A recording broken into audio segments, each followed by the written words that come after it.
One and done Colorado Avalanche edition. Now, I want to get right down to business with this run, of course, beyond explaining what this is. If you don't know, one season, that's all we get. 3 trades, all we get. Do the best we can, win a cup, that's it, and cash out. Now, the reason why I want to get right down to business is because perhaps more so than any other team, we have been completely screwed by our head coach in that a lot of players aren't a great fit for this team. So you look at the top line and you do have a +5, Burakovsky, Landeskog, and Rantanen, but the obvious exclusion there is Nathan MacKinnon has been relegated to the second line with Nemesnikov and Colin Wilson. So that certainly hurts. A third line of Donskoy, Kadri, Comfer, all two-way forwards, so no chemistry boost there, but obviously it'll help with the PK.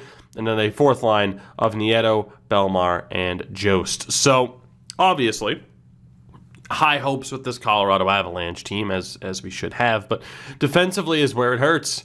We have Makar with Cole, Girard with Johnson, and Bowen Byram is actually going to start on this team next to Nikita Zadorov. So, yeah, 2 zeros and a +1. Time to put to the test how much chemistry actually matters. Of course, Grubauer and Pavel is the backup goaltender. So the issue here is that down in the AHL, you're going to see the likes of Ryan Graves, who does actually fit with him. He fits in with the team pretty well, but I want to give Bowen Byram an opportunity. And if we go best lines here, Matt Calvert, Valeri Nichushkin, 2 big exemptions that haven't made the team, which kind of sucks, especially for Nichushkin, a top-notch 2-way player. Really, I don't think people realize. I didn't realize how good Valeri Nichushkin was in terms of a 2-way game until this season, because for so long we heard with Valeri Nichushkin, it's like, well, it was the top pick. He must have to contribute offensively. And no, he doesn't. But anyway, with that said, as per usual, we're going to get right down to business today with the lines being set up the way they are. Obviously, we don't have to worry about scouting or the coaching staff. We just deal with it the way it is. But like I said, I'm worried for this team with that coaching staff being as rough as it is. Now, the good thing is we have plenty of money, and obviously in terms of trade value, we're not going to look to get rid of Calder, Winter, Cale Makar, nor are we going to look to get rid of McKinnon or Rantanen. But, Bowen Byram could certainly be used if need be. Alex Newhook is our main option that we could use to pull off a major trade. And then obviously like Shane Bowers, Martin Kaut there as well. Goaltenders obviously is not going to be anybody with crazy value. And then you look at the draft picks. We have our own first. That's about it. So we'll sim the first 2 months of the season as we do. And we'll see if we need to make adjustments from there. I would expect this team to do well. There's really no reason as to why the default roster couldn't be a playoff team. But I suppose you never know what you're going to get with NHL franchise mode and the way that the sim typically plays out. So we will see how this goes. The obvious concerns, as I mentioned, the lack of chemistry on the defensive side, which could be slightly changed up, and having Nathan MacKinnon on the second line rather than the top line, although obviously with like power play lines, he's in an ideal role. So as we continue on throughout the whole one and done challenge, it really does come down to what you want to choose to prioritize. Do you care that much about chemistry, or do you just put the best players in the best positions to succeed and get whatever chemistry you can out of it? Is Nathan MacKinnon on the top line but with no chem next to Rantanen and Landeskog, is that better than the alternative of Rantanen and Landeskog on a +5, but MacKinnon being on the second pairing on a +3? I think we're going to find out here, really. 13-9-1. We have 3 games left this month, including a home-and-home against Chicago to end it, who have an identical record as we do. Not anymore. They're now 1 win better. So 15-10-1. Not horrible. We're right there atop the division, or close to it, but not quite what we're looking for, I'd say, as I just destroyed my hand on my desk. Don't mind me. Andre Burakovsky leading this team in points. You have Landeskog on 30 points and Rantanen on 29, so no real complaints there. MacKinnon on 24 points in 26 games, but defensively the second line is atrocious. Nemesnikov on 19 points. Colin Wilson is just not who we need in that role. Jesus. Donskoy on 14 points, not bad. Kadri doing very well. Comfer doing very well as well. And then that fourth line, 8 points for Nieto, 11 for Belmar, and 9 for Jost. So the big issue here is Colin Wilson. We need somebody else who can hopefully perform on the second line with McKinnon and Nemesnikov. Defensively, Makar and Cole doing pretty well together. Gerard and Johnson, not so much. And then Byram and Zadorov, not so much either. Oof. Okay. So defensively, we're looking at changes, and we definitely need a new second line winger to go alongside McKinnon and company. As Grubauer has also been atrocious with an .894 save percentage. Interesting. When it comes to goaltending, I often don't like to trade for goaltending because it's the one position where you can be fairly confident, you can't exactly be confident. I guess you can be confident in suspecting that it's not going to do much for the team because of how often high-value goalies don't seem to perform. But looking here, not that I want Backlund to be the guy. Okay, thank God. I was going to say, not that I want Backlund to be the guy that we have to rely upon. Like, Backlund and Brody could definitely improve the team, but not so much, at least. Who else do we have available to us here? Sam Gagner, Bouchard, Berg, Holla, always available. I don't get what it is with Florida always trying to trade those same three. Spurgeon does not fit the team. Well, that sucks. Petrie, Weber, Tatar are available. Petrie doesn't fit. Weber fits the second pairing. Tatar only fits the top line, so that's not a good fit for us. Oof. This is not looking good in terms of who we might have available here. We might have to just rely on the team as it stands. Tyler Bozak doesn't fit. This isn't good at all. Vancouver with Rathbone and Woo, Krebs. Yeah, that's a problem. That is a problem. All right, do we have anybody from within that could potentially be the fix for this team now, I guess, is the question, because it's not looking too good right now. It's not looking too good at all. So Calvert and Nichushkin, I'm pretty sure neither of these guys really fit that second line. Yeah, see, this coach is a problem. Apparently Calvert and Nichushkin are both a sniper. I guess I haven't adjusted that. I mean, I guess EA would have had them set to be snipers at some point, so that doesn't surprise me. So let's take a look here then. Nichushkin, yeah, neither of them are going to fit that second line. I don't think anybody else that we have is that good of a fit for the second line either, outside of Belmar, and it's not as if we want Pierre-Edouard Belmar on the second line. Nichushkin, I mean, we can at least get a +1 out of it. Let's give Valeri Nichushkin a shot. Why not? Let's see what happens. But Colin Wilson's been pretty disappointing. Unfortunately, again, we don't have great options available to us right now. So that really does suck. We'll send another month ahead and then hope that there's other help along the way. But right now the team's okay. Not exactly crushing it. The team's okay. But there's really nobody else out there that's going to help us out. So I'm not as optimistic with this Avs team as I was hoping that I would be. Which, am I surprised? No. Am I disappointed? A little bit. Of course, Chicago's up there. We used Chicago in the last episode, which isn't surprising. So, yeah. What are you going to do? 21-17-2, and because of that, and because we're in a very competitive division, we are currently on the outside looking in. So, things aren't exactly going according to plan here for the old Colorado Avalanche. Burakovsky, point per game, which is fine. Landeskog's over a point per game. Rantanen's just about there. McKinnon, defensively, this line sucks.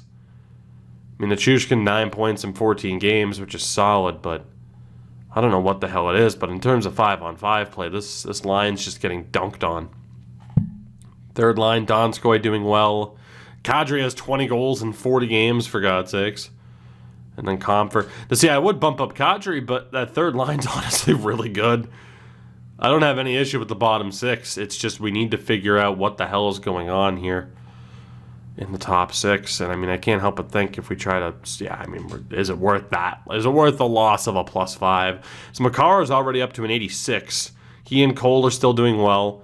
Girard and Johnson, Byram and Zadorov, I think I'm just going to swap Zadorov and Johnson, and we'll see what happens there. And then goaltending, Grubauer has still been garbage. Francouz has been garbage. This is incredibly problematic now.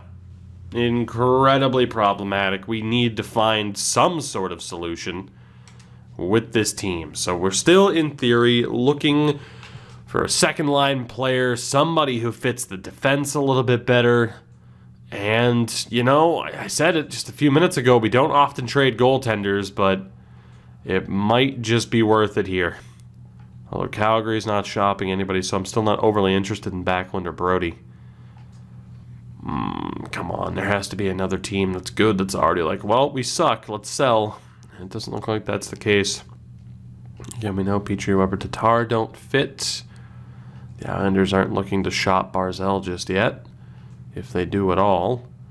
San Jose, again, Bozak, Scandella, Bortuzzo. There is just nothing out there. At least good value for money, there's nothing out there. And obviously, if I have to pay that little bit extra, it limits what we might be able to potentially do in a third trade if necessary. I think we're stuck again for another month.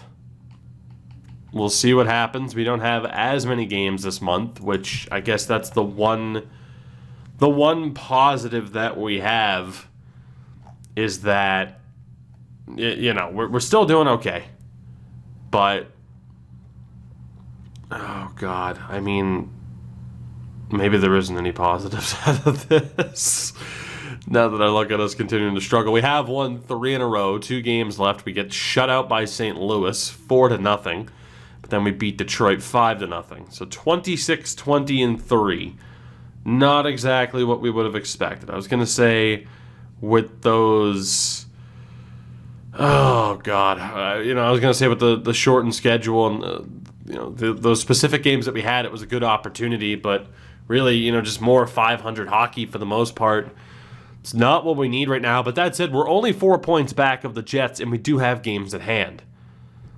But this team doesn't have the feeling right now, despite 78 locker room chemistry, apparently. This team does not have the feeling of one that's going to make a ridiculous run. Now, I'm very happy with Burakovsky, very happy with Landeskog and Rantanen.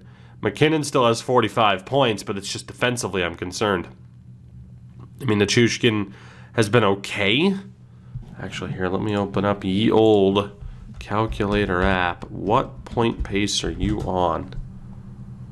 Okay, I managed to hit the wrong button because a microphone cord was in the way. You gotta love that.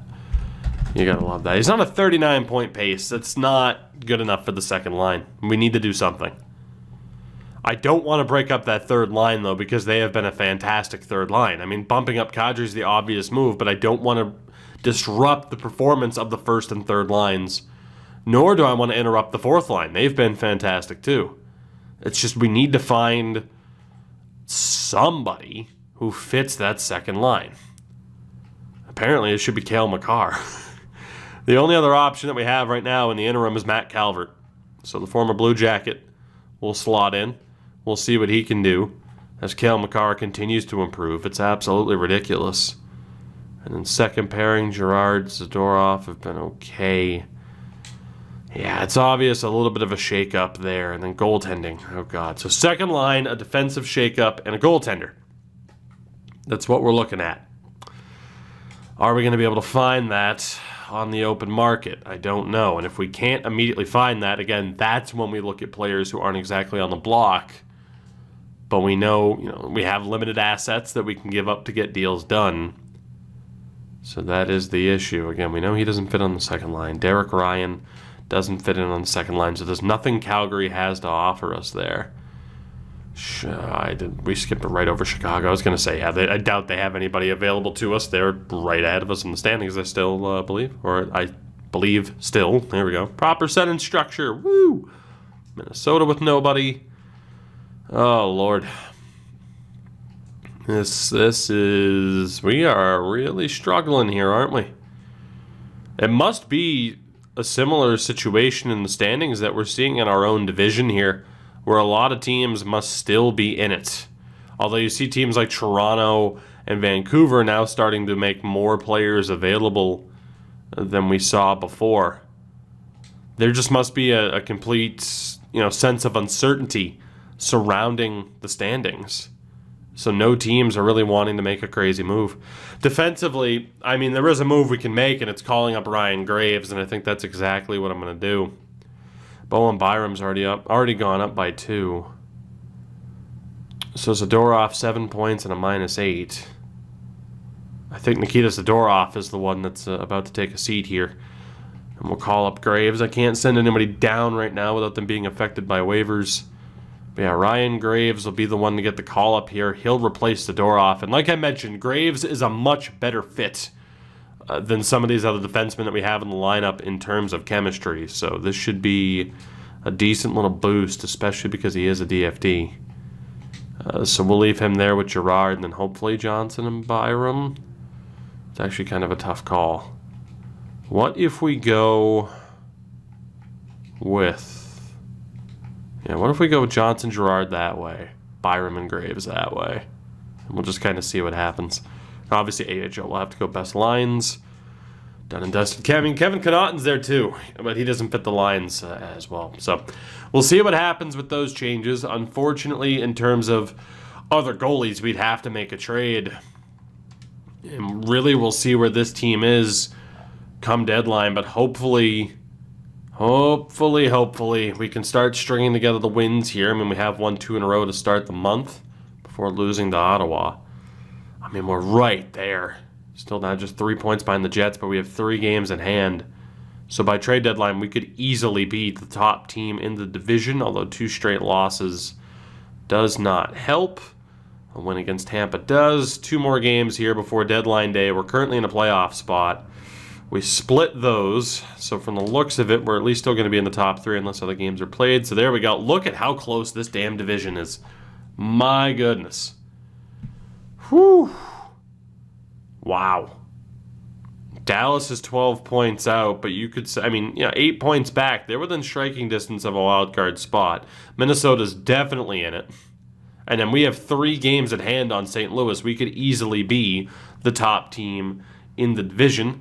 I would imagine mathematically we have the best points percentage right now. We don't, actually. It's second behind St. Louis. So we're in an interesting spot here for sure.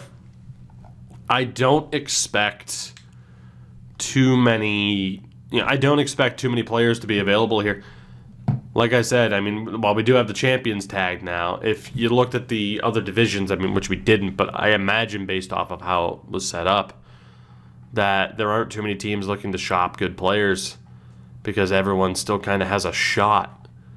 Michael Grabner doesn't fit the team. Boston not shopping anybody, no surprise there. Calgary looking to get rid of different players at this stage. Still nobody who can help us out now. Jesper Fast ended up in Columbus. Jesper Fast right now is looking like the best option for us to pick up. That scares me. That scares me. He is one of the few players we've actually seen that fits our second line. He might be worth a shot here, though. As crazy as that is, although, let's take a look here. I saw Abdelkader. He doesn't fit the team. Because technically, it's more of a power forward. We need Kyler Yamamoto. Potentially fits the team. He's only a 77, but you play Kyler Yamamoto with Nathan McKinnon. And who knows what could happen. I mean, I was looking at these other prospects here, and yeah, I thought no one was really over like a 75. You have Jury and Suzuki in the low 70s. Kyler Yamamoto is looking like our best option. Hello, Florida. Come on. Yes, Mike Hoffman. Never mind. We have a new best option. Hoffman and McKinnon. That could be fantastic. Strawman fits the third pair. And of course, Pysyk is a forward now. Mike Hoffman, as it stands, is our top option right now for that second line. Trevor Lewis. Unfortunately, nobody great there from Los Angeles. We know Spurgeon doesn't fit. Mikko Koivu will be leaving Minnesota. I don't immediately put players on the free agent market because then it's going to be like, oh, okay, who signs Mikko Koivu? And it throws the rosters out of whack. But absolutely, Mike Hoffman is our target. Does Ben Sherratt fit the team? Weber fits that second pairing. Sherratt doesn't fit the team. Damn. We could still look at trying to get Shea Weber to slightly improve the defense. Hello, Barzal again. Doesn't fit the team, though. Same strategy that we had in a different run, though. Do we get Barzal and say to hell with the line chemistry because it's Barzal? Pajot isn't being played, and as a result, it's extremely unhappy, but he's not going to fit our team. Broussard fits the bottom six. Andy Green fits all defensive pairings. Barzal and Green, huh? So it's either Hoffman or Barzal. Do we get the best player available or the player who fits the team the best and is also decent? That is the question. San Jose with Vlasic, St. Louis with more of the same. So the good thing is there are defensemen we're going to be able to get here. Washington moving only. Alexiev. Okay. So it comes down to Hoffman or Barzal for the second line spot. Because I think I'd rather try to pick up other defensemen. Actually, I think we have a play here. Hoffman, Strawman in the same deal. Barzal in a different deal, and then a different defenseman. We might be able to get this to work. It's going to severely hinder upon AI is willing to retain salary, but I might be able to get this to work. Now the big thing here is cap. I don't care about matching block, and obviously I haven't really looked at goalies yet. Eric Johnson is at least back to being serviceable. Actually, let me check. How has Ryan Graves done since he's been bumped up here? He's been fine. Zadorov, of course, was scratched. Byram, Johnson, Cole, Gerard, Makar. Maybe it would just be Hoffman. And goaltending-wise, obviously, I'm shocked they're not looking to shop Bobrovsky, actually. How has Mike Hoffman done this year? It's 30-some-odd points, right? Never mind. It's 48 points in 68 games. How has Barzal done? They're shopping Thomas Greiss, who's been okay, but doesn't have many wins because the team sucks. Oh, God. Look, I don't want to go out and constantly get the same players. I think I've only picked up Barzal once, but I think we have to. Like, how could we not go after Barzal and have him be on a line with Nathan McKinnon? How could we not? And then Thomas Greiss, let me check our goaltending. But it might be worth, giving that shot to Thomas Greiss. Yeah, Francois, he has been terrible. So we'll package him into the deal here.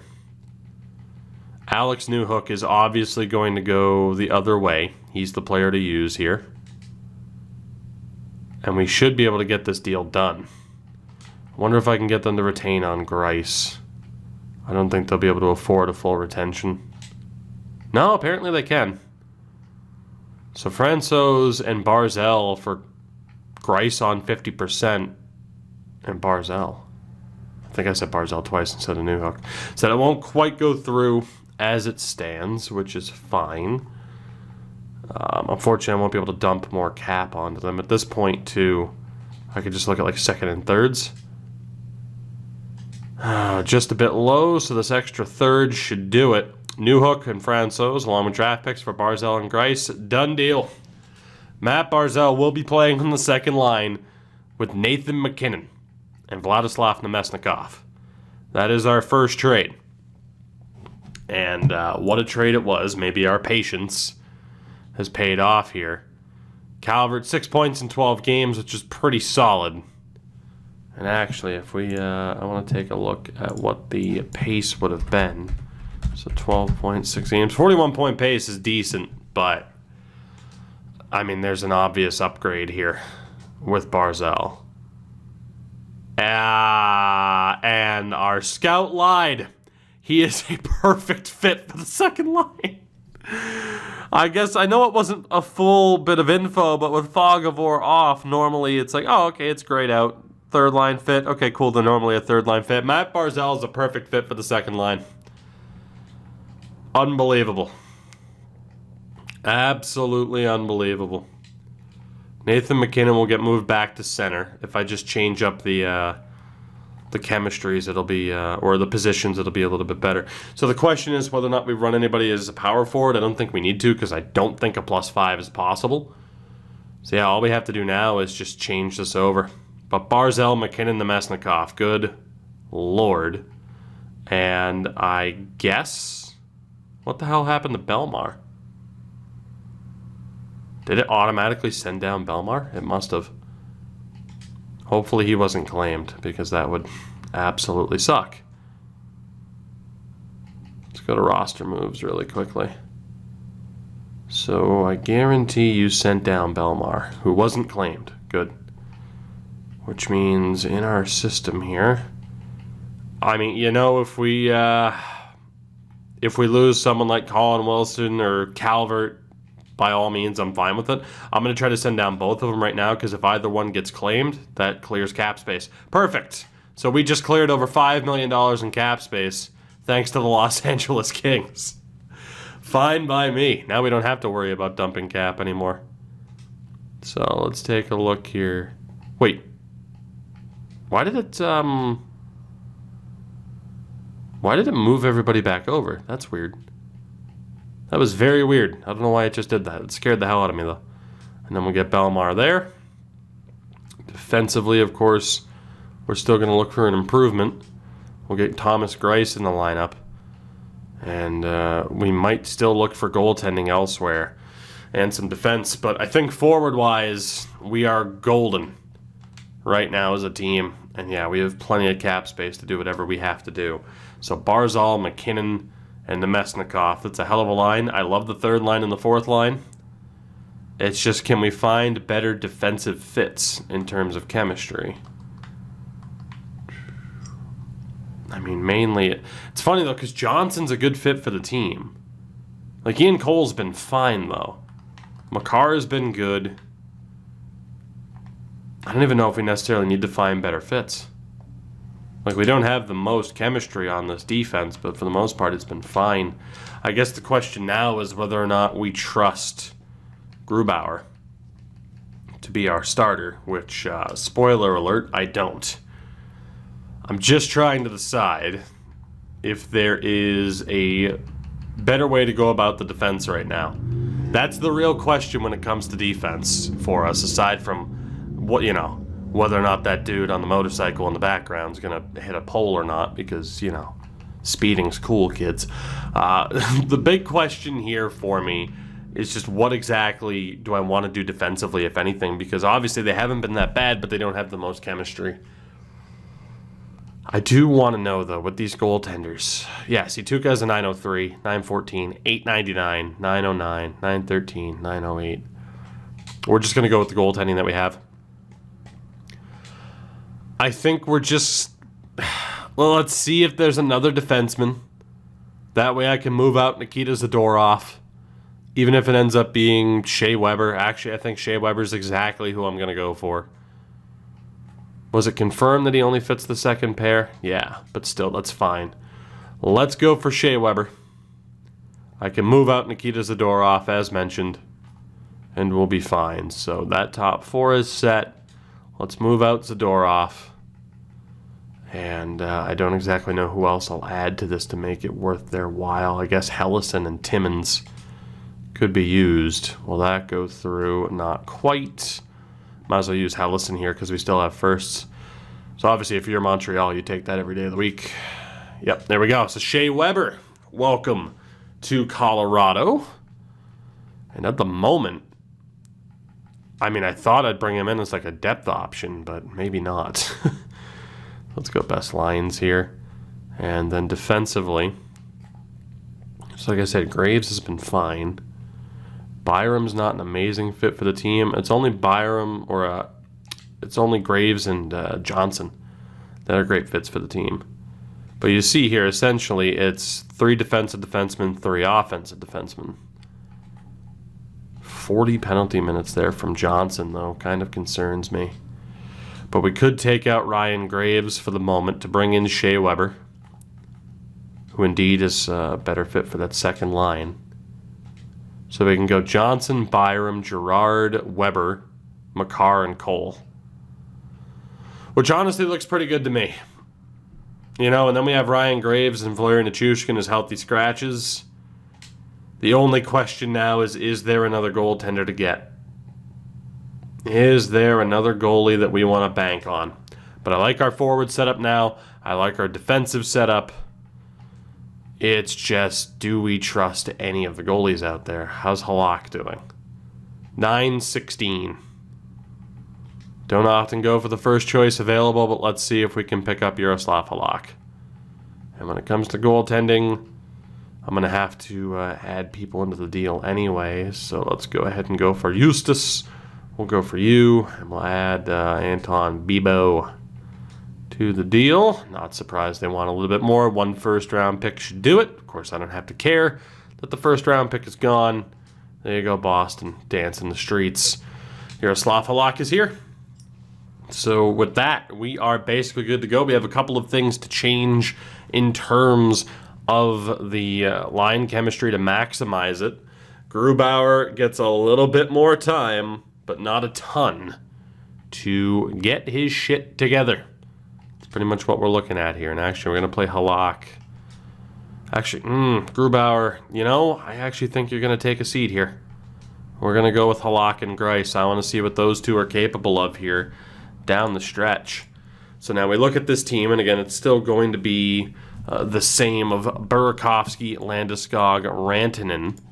But the second line is where we see the change, and we'll still have Barzal as a playmaker on that line. He just needs to be turned into a left wing. McKinnon will still be a sniper. He just needs to be a center. And now Nemesnikov will still be a playmaker as well. He just needs to be a right wing. The third and fourth lines are still on point. Nothing to change there. And then defensively, it's still going to be Makar and Cole. We'll now have a DFD in Shea Weber next to Sam Girard. And it'll be Johnson alongside Bowen Byram. So 4 players to change really quickly. Might as well do it without jump cuts. We'll see what happens from there. By the way, you know, hey, screw it. I was going to make a video about this, but I really don't feel like there was enough to talk about. When it comes to like the NHL awards that were handed out, you know, maybe I will make a different video about it really quickly. I was going to say, because a certain goaltender we looked at just won the Vezina. And was it deserved? Yes, it was. God, I mean, I think that's the tough thing about certain NHL awards is, number one, it's like, who the hell cares? Aside from the players. Like, I don't get too invested in whether or not, you know, the NHL awards necessarily go to the perfect guy. They have to go to the right person every time. Like, I don't know. I don't know. People get too worked up about the NHL awards, I feel like. You know, you can't have your favorite player or a player for your team get disrespected by not being given the award that they clearly deserve. No. We must fight that injustice on social media. That's what we must do. Anyway, I don't know why this subject is the one that I decided to kill time with, but hey, here we are. Matt Barzal in a freaking Colorado Avalanche uniform. Looks pretty good, gotta be honest. And then Nemesnikov is the last guy we got to change. We'll go best lines and just fix it up as best we can, and we will be good to go. Meant to go to center, and we'll hope that Nemesnikov can continue this level of production despite being moved over to the wing. I don't see why he wouldn't be able to, but hey, you get the point. You get the point, don't you? Wish your girlfriend was. Anyway, let's see what we have here. February 25th. Hopefully, right out of the gates, we see instant changes to this team, because we do have those games we can look to make up. So Burakovsky, Barzal, Donskoy, Nieto, Belmar, Kadri, Landeskog, McKinnon, Rantanen, Nemesnikov, Comfort, Jost. Defensively, it is Makar and Cole, Weber, Girard, Johnson, Byram. And the goaltenders, as mentioned, Grubauer will be out for Thomas Greiss. And we'll see how the two new additions can do. We are out of trades and out of time. Let's move on. We're not, because I wish I could hit you with cliffhangers in this, but I can't. That's not the name of the game. So let's see what happens. The Colorado Avalanche, with reinforcements, lose to Buffalo in our first game, lose to Carolina. Not great. We do start off March with a couple of wins, though. But in terms of making the most out of those games at hand, we kind of let it slip. But as it was after the LA game, we're in first. We're still in first. Decent little point streak going here, even with a couple shootout losses to Vancouver. Looks like we've turned the page a little bit. 4 points clear. We do lose to Nashville. We also lose to Montreal. But 42, 28, and 5. We caught fire there at the beginning of the month. We are 2 points clear with a game at hand on St. Louis, as Barzal is the leading point getter on this team. A win over Minnesota helps a lot. Now 4 points clear atop the division. St. Louis puts the pressure on, and we lose. St. Louis gains a little bit of ground here. Winnipeg is next. They've been a good team all season long. We lose. The St. Louis Blues have tied us in points now. A 4-point lead evaporates. Nashville, we win and clinch a playoff spot. St. Louis slipped up. We have a 2-point lead. It's Arizona next. 8-0 win. I think we now have a 4-point lead. That we do. A win here against Winnipeg seals the deal. It's going to come down to the last day. Actually, it's not. We have the tiebreaker on the Blues. We will take the number 1 seed regardless of result here. In a 6-4 win, that condemns the Blues to play the Jets, which I think was going to happen anyway. We will be taking on the Arizona Coyotes in round number 1. As the team on the other side there will play Chicago. I already forgot who the hell it was. But let's take a look here. 46, 31, and 5. Who was that team? Calgary? No, it was Edmonton. There you go. In the Atlantic, Toronto, Boston, Buffalo, Florida. Tampa sucked. Pittsburgh, Carolina, Washington, and Columbus. So we were the 7th best team in the league. It's not too bad. Goals for per game at a 3.4, which was 3rd best in the league. Goals against at a 2.93, which was towards the bottom, but still mid-table. So it's not really surprising, given the struggles that our goaltending had with Grubauer at the helm. Matt Barzal led this team in points. He had 14 points in 21 games. Wasn't overly impressive. Again, defensively, I don't know what's up with McKinnon's line, really struggling in 5-on-5 play. Landeskog was very, very good. Burakovsky was very, very good. Rantanen was solid with the 30 goals. I mean, you kind of expect him to be closer. Nathan McKinnon, glass cannon. Good offensively, but defensively was a nightmare. Same with Nemesnikov, and I think maybe that's the issue, is that Nemesnikov, despite putting up 57 points, he and McKinnon together, that's just a bad combination. You had Kadri with 64 points. Confer and Donskoy as line mates, both over 40. Belmar had 38 points on the 4th line with Nieto and Jost. Interesting. So my biggest concern there is just McKinnon and Nemesnikov together. Just defensively, it's a nightmare. Cale Makar, 52 points. Very happy with the defense. Shea Weber, 6 points and a +3 in 21 games. I'm a little bit worried perhaps about Johnson and Byram. Johnson might be taking a seat for Graves. Goaltending-wise, let's take a look. Yaroslav Halak, a 9.11 through 18 appearances. Thomas Greiss with an 8.94. Okay, so Greiss will be scratched. It'll be Halak and Grubauer battling. And I think we know what other changes we want to potentially make here before heading into this first round matchup. I know I didn't look at the scoring around the league, but honestly, it's because I'm pretty focused on what's going on with the team.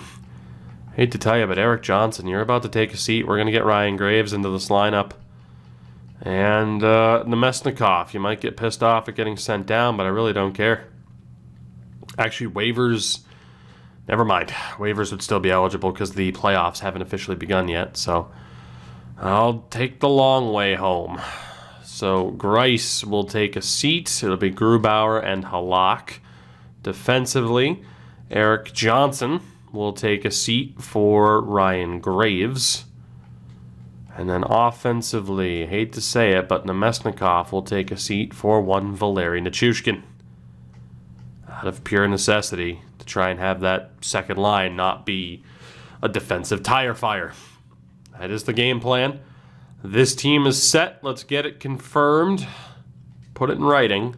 It is Arizona in round number 1. So first step complete. We make the playoffs. It would have been difficult to miss. Coyotes look like this. Hall, Keller, Kessel, Schmaltz, Soderberg, Garland, Dvorak, Stepan, Grabner, Richardson, Hinostroza, and Fisher. So pretty much what you'd expect. They have Keller at center.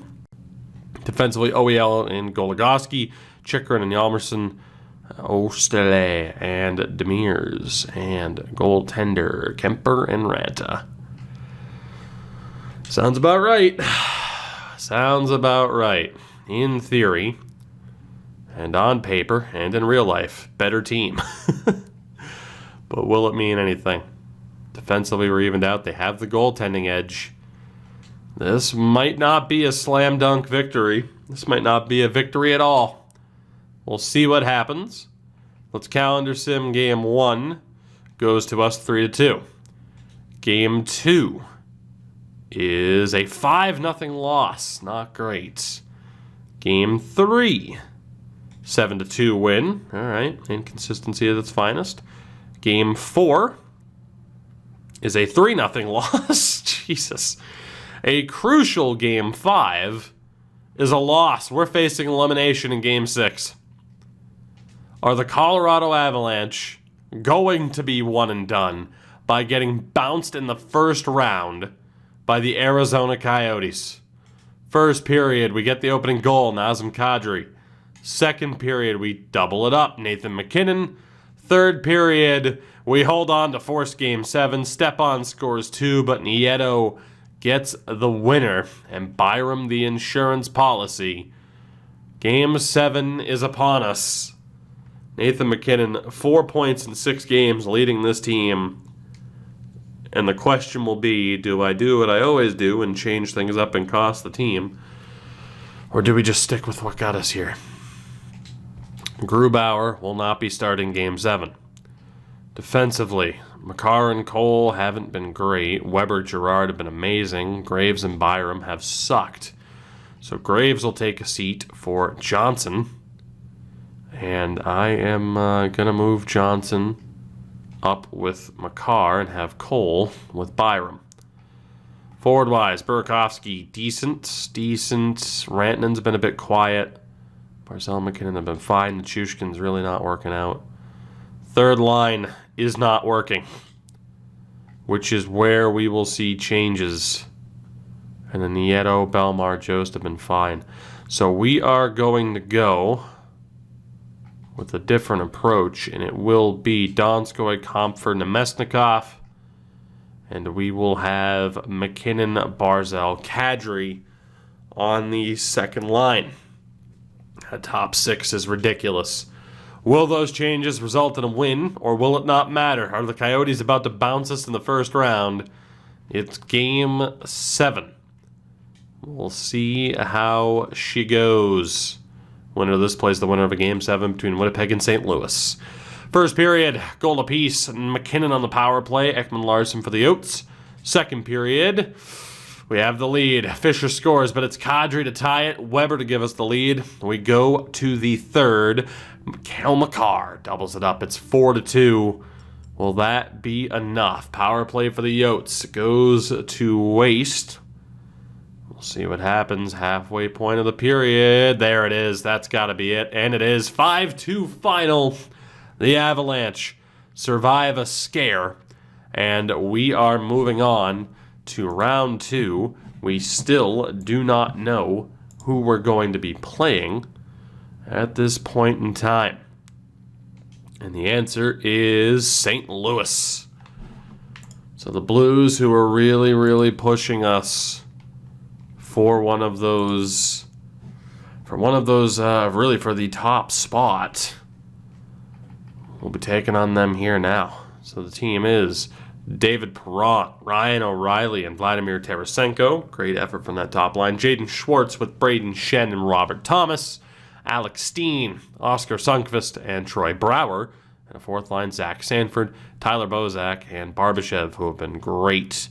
Defense is Parayko and potentially no longer a Blue, Alex Pietrangelo, Vince Dunn and Justin Falk, Marco Scandella with Robert Bortuzzo, the goaltender Binnington, and Ville Husso. Of course, now that one Mr. Allen is not there.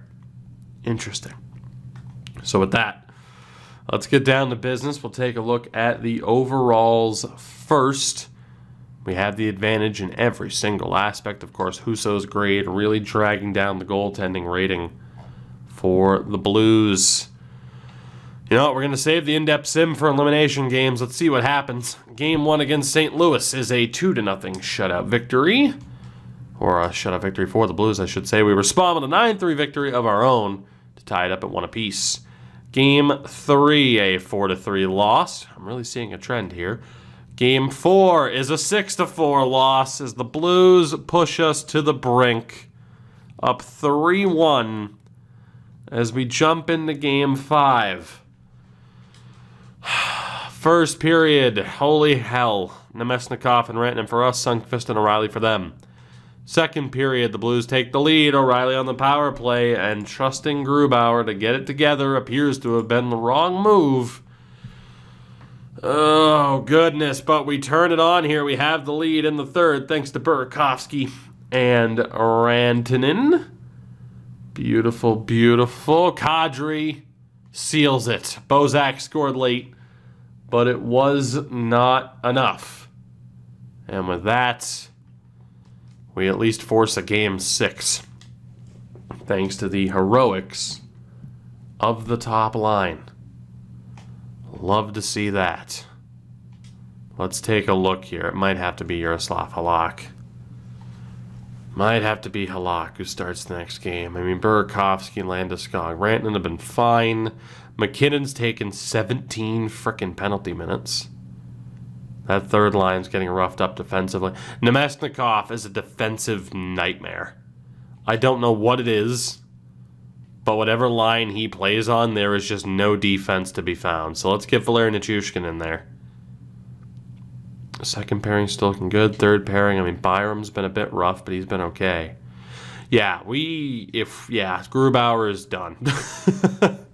He's done. Halak is our guy if we survive this nightmare. Let's see what happens in Game 6. Can we force a Game 7, or are we going to fall short here in the second round? First period, Jesus, Falk and Shen, Rantanen and Landeskog.